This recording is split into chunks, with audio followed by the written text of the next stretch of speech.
Saludos cordiales, queridos amigos. Seguimos con la serie sobre los profetas, con el objetivo de examinar el ejercicio del profetismo en la época de la Biblia hebrea.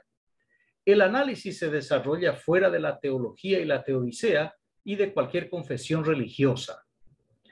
El título de la novena lección es Los profetas marionetas, y el texto eje alrededor del cual gira nuestro estudio está en el libro del profeta Jeremías, en el capítulo 5, versículo 31.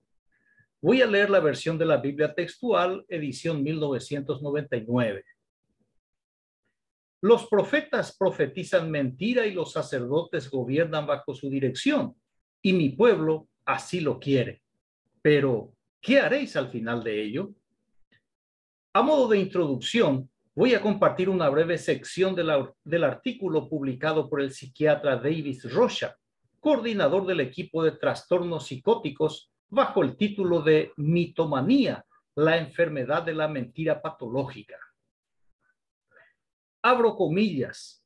La mitomanía, también conocida como mentira patológica y pseudología fantástica, es la tendencia perdurable e incontrolable para la mentira.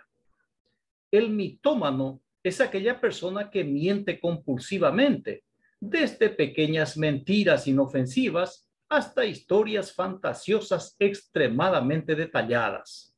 Cierro comillas. En el siglo VIII a.C., comenzando por el libro de Deuteronomio, se inicia la redacción de lo que resultaría siendo el Pentateuco, la sección de la Biblia hebrea que entraña la leyenda del Éxodo, una obra literaria fantasiosa que serviría de base para la vida religiosa. Con el tiempo, la leyenda hebrea se convirtió en una verdad divina incuestionable y sus personajes míticos cobraron vida y autoridad inapelables. El fenómeno lo explica Joseph Goebbels, afirmando que una mentira repetida 1000 veces se convierte en una verdad. Ahora, para sostener una mentira, se van creando otras, y así sucesiva e indefinidamente, hasta que los principios fantasiosos son adoptados como valores en la sociedad. Luego, las tradiciones supersticiosas se transforman en la identidad nacional, y finalmente, la leyenda se defiende como la verdad revelada por una entidad espiritual imaginada. En este escenario emerge el profeta Jeremías, donde sus críticas reflejan el pensamiento político religioso adquirido en su formación sacerdotal, como para integrar el grupo de poder de Judá. Pero por cierta causa desconocida e irreconciliable, el profeta abandonó el núcleo de gobierno y se posicionó en la vereda de enfrente para ser un opositor frontal a la élite sacerdotal. Sus motivaciones son estrictamente políticas, pero su ariete es completamente religioso. En ese rol y con sentimientos mezclados de traición, frustración y decepción, empieza a ventilar los hechos que por mucho tiempo había callado y de los que había sido cómplice en alguna medida. En este texto hace una denuncia bastante grave en contra de los responsables por la conducción del pueblo, en contra de los santos ungidos por el Dios inefable que los había elegido para que hicieran de su pueblo una luz para las naciones. Los profetas profetizan mentira. La mentira siempre estuvo instalada en el seno de la élite sacerdotal. Es que no pudo ser de otra manera, puesto que son seres humanos y encima políticos. Además, les asistía el libro de la ley, la Torá, una compilación de leyes pertenecientes a varias culturas vecinas, las que se registraron desordenadamente y que en su mayoría fueron inaplicables a la sociedad hebrea. Sin embargo, fue demasiado útil para los religiosos porque empleaban como instrumento de presión, de sumisión, de persecución y de ejecución. Jeremías 23, 25 y 26 dice: he oído lo que dicen los tales profetas que profetizan mentiras en mi nombre diciendo, he tenido un sueño, he tenido un sueño. ¿hasta cuándo habrá esto en el corazón de los profetas que profetizan mentira, que profetizan el engaño de su corazón?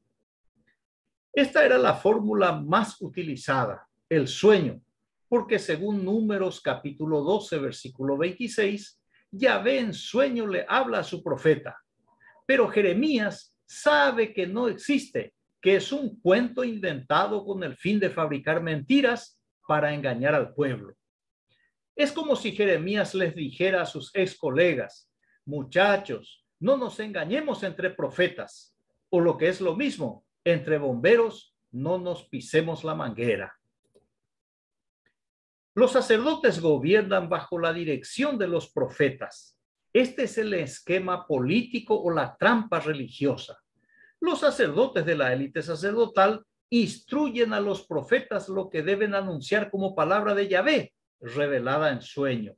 Y los sacerdotes se jactan diciendo que aplican con obediencia el mensaje de los profetas.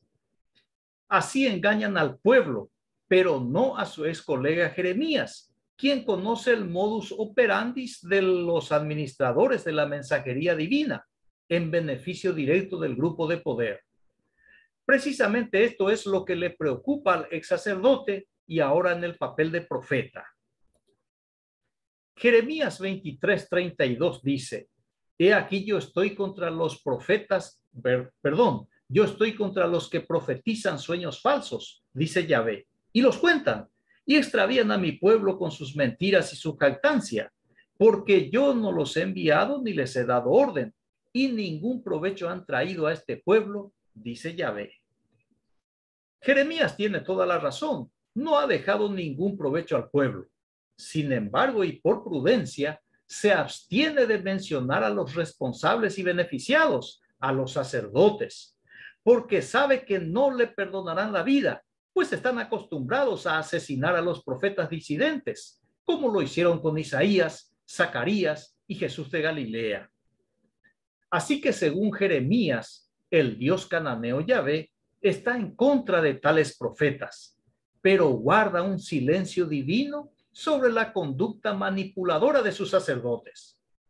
Entonces acusa a los profetas del staff sacerdotal por ser marionetas en las manos de los titiriteros sacerdotes, por ser los muñecos orgullosos que obedecen a los ventrílocuos sacerdotes, los ideólogos de los mensajes fraudados en el nombre del Dios de Judá.